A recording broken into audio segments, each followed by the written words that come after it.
halaman 45. Bismillahirrahmanirrahim. Alhamdulillahirabbil alamin. Wa bihi nasta'inu ala umurid dunya waddin. Wassalatu wassalamu ala asyrafil mursalin sayyidina Muhammadin wa ala alihi wa sahbihi ajma'in, amma ba'du. Fa inna asdaqal hadithi kitabullahi ta'ala wa khairal hadyi hadyu Muhammadin sallallahu alaihi wasallam wa syarral umuri muhdatsatuha wa kulla muhdatsatin bid'ah wa kulla bid'atin dhalalah wa kulla dhalalatin finnar. Qala Syekhul Musannifu rahimahullahu ta'ala wa adaman naf'a bihi wa bi barakati ulumihi wa bikum fid daraini amin. At-targhibu fi ikrami ahlil ilmi. Dua bab kita bahas, bab yang kita baca tadi. At-targhibu fi ikrami ahlil ilmi, menggemarkan dalam memuliakan orang berilmu. Warifqi bil muta'allimin, dan sayang terhadap orang-orang yang belajar ilmu. Wa badlis nasihati lahum wa li ghairihim, dan memberi nasihat buat mereka dan buat selain mereka. Di sini dikutipkan 3 ayat dan 2 hadis berkenaan dengan bab tersebut. Ayat pertama yang dikutipkan dalam surah Al-Hajj ayat 32. Qala ta'ala, berfirman Allah Ta'ala, wa may yu'azzim sya'airallahi, barang siapa mengagungkan syiar-syiar Allah. Sya'air yakni ma'alim, simbol-simbol keagamaan. Orang berilmu itu adalah simbol keagamaan. Siapa yang mengagungkan syiar-syiar Allah. Ayat ini dimasukkan perihal bab memuliakan orang berilmu.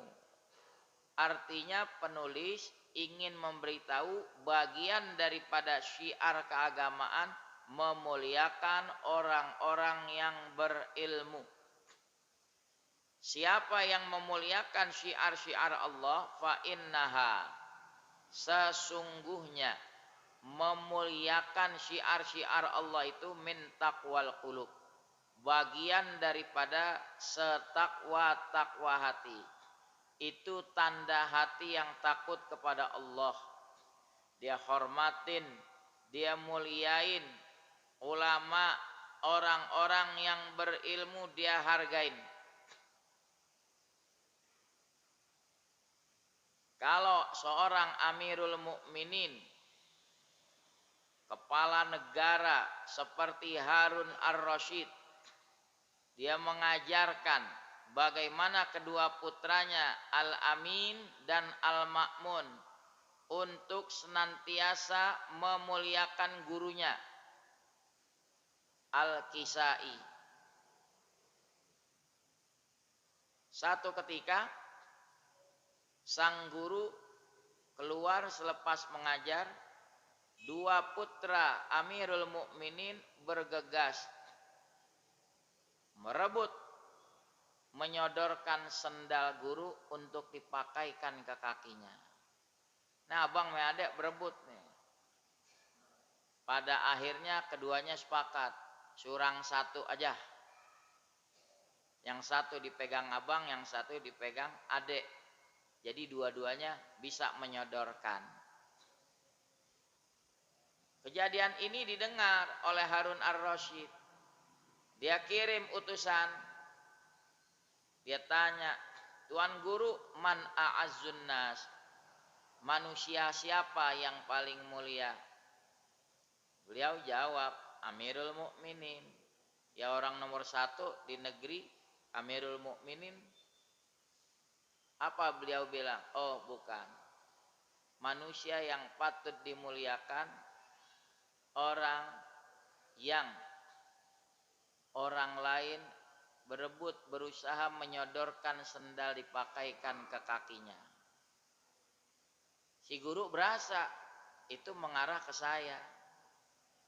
Dia bilang, maaf Amirul Mukminin, saya nggak melakukan hal itu lagi. Marah Harun ar-Rasyid.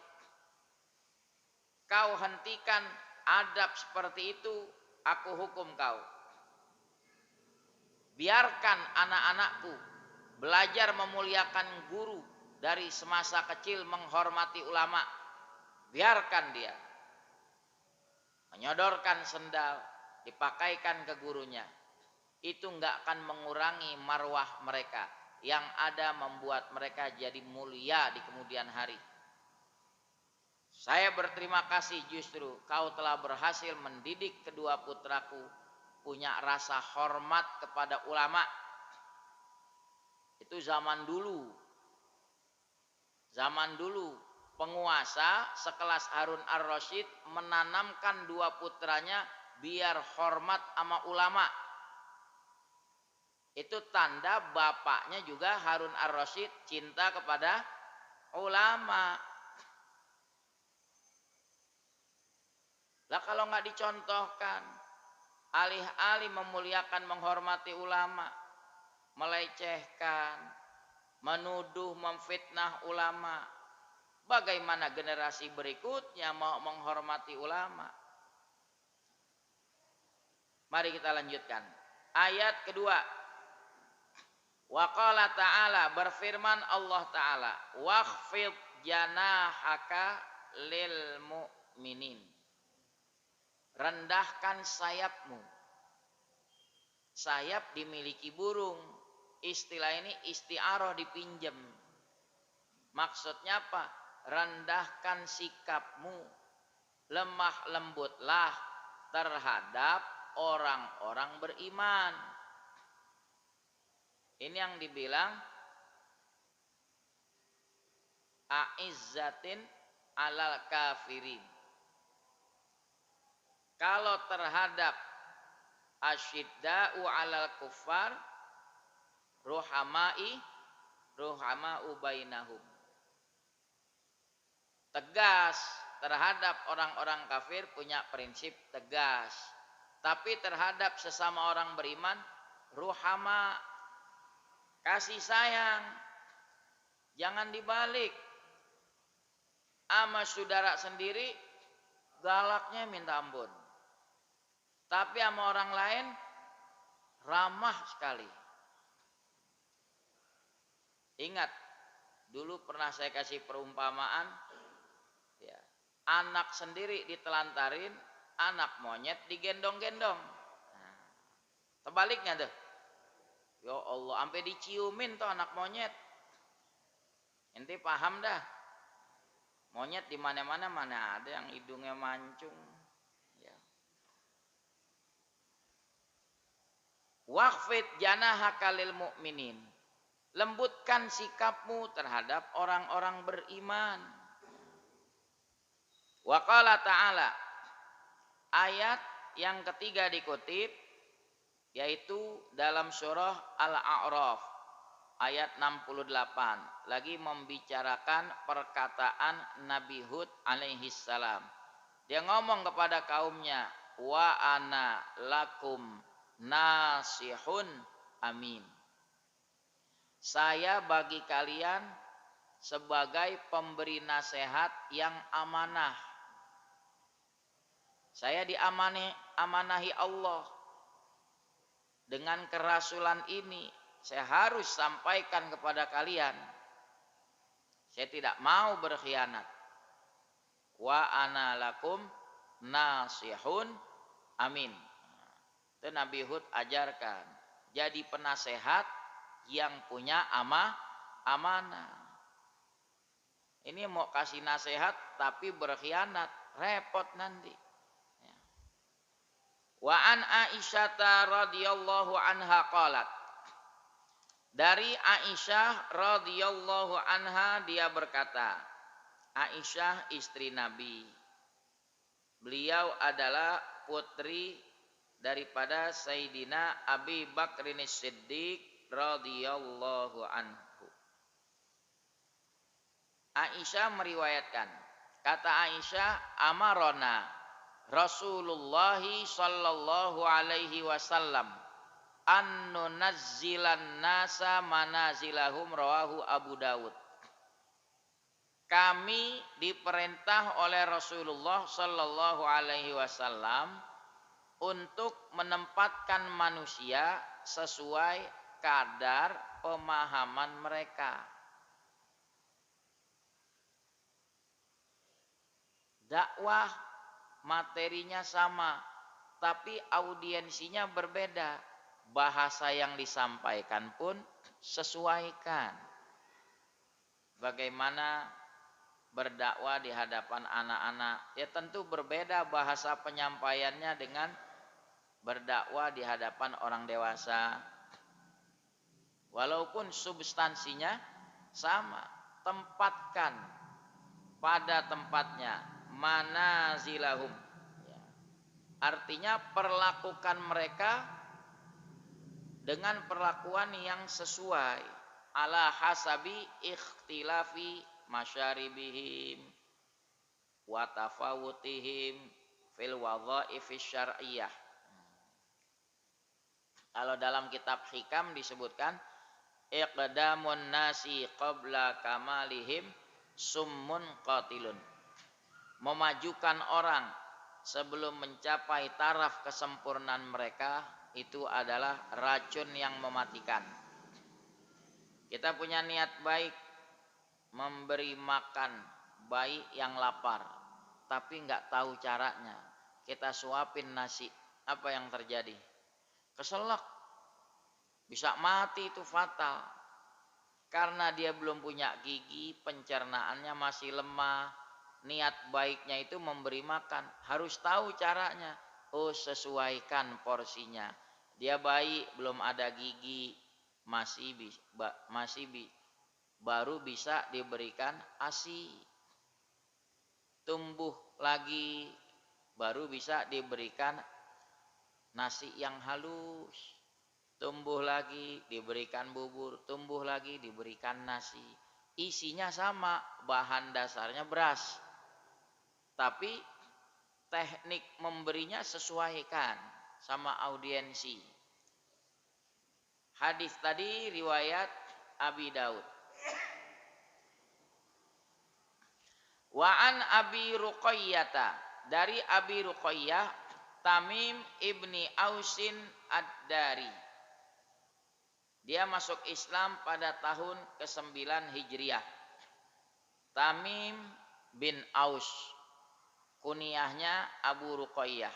Beliau riwayatkan anna Rasulullah sallallahu alaihi wasallam qala, bahwa Rasulullah sallallahu alaihi wasallam bersabda, ad-dinun nasihah, agama itu nasihat. Ini namanya min hadzfil mudhaf. Mudhafnya dibuang, yang disebut hanya mudhaf ilaihnya. Bagaimana takdirnya? Imaduddin, pilar agama itu. Ad-dinu, pilar agama itu, an-nasiha, adalah nasihat. Qulna, kami para sahabat bertanya, liman, untuk siapa ya Rasulullah nasihat itu? Qala, Nabi menjawab, pertama lillah, nasihat pertama untuk Allah. Loh, Allah kok dinasihati? Apa maksud nasihat untuk Allah subhanahu wa ta'ala? Di dalam syarah disebut al-imanu bihi wa bima ja'a anhu. Nasihat untuk Allah artinya beriman dengan Allah, dengan apa yang datang dari Allah. Nggak boleh kita ragu. Itu pilar agama. Yang kedua, wali kitabihi, nasihat untuk kitab-kitabnya. Maksudnya i'tiqadu ma jaa fihi wa tasdiqu bidzalik. Meyakini apa yang datang dalam Al-Qur'an dan membenarkannya. Itu nasihat untuk kitab Allah. Kita wajib meyakini, tidak boleh sedikit pun ada keraguan terhadap Al-Qur'an. Ketiga, wali rasulihi, nasihat untuk rasulnya, ta'zimuhu wal istimsaku bisunnatihi wa tablighuha, mengagungkan, memuliakan Rasulullah sallallahu alaihi wasallam dan berpegang teguh dengan sunnahnya dan menyampaikan sunnahnya. Itulah maksud nasihat untuk rasulnya. Keempat, wali a'immatil muslimin, juga nasihat untuk imam-imamnya kaum muslimin. Maksudnya apa? Ta'atuhum fi ridhal maula, taat kepada mereka pada pemimpin dalam mencari redha Allah Subhanahu wa taala. Wa irsyaduhum ilal haq, para pemimpin mesti membimbing rakyatnya ke jalan yang benar. Itu nasihat buat para pemimpin. Wa ammatihim, dan juga untuk orang awamnya. Apa nasihat untuk orang awamnya? Amruhum bil ma'rufi wa nahyuhum 'anil munkar. Menyuruh rakyat berbuat kebajikan, mencegah mereka dari berbuat kemungkaran. Hadis tadi riwayat Imam Muslim.